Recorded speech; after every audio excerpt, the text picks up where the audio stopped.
Hi, I'm Adam Berns, a product specialist here at Logitech. In this video, I want to take you through a great way to organize your rooms in Sync using the new Groups feature. With that, let's get started. Creating a group is simple. Click the kebab next to all groups and select Add Subgroup, then enter a name. For me, I will build out the structure to mirror how they are organized in my directory.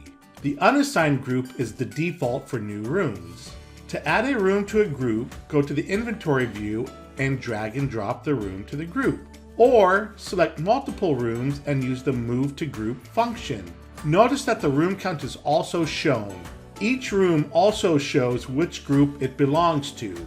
By selecting a group, the view will only show the rooms in that group. For example, my dashboard only shows this group. If I click on a parent group, it will show all the rooms in that group and the subgroups. The selection is sticky across all views. So you can see how simple it is to create groups to easily manage your rooms.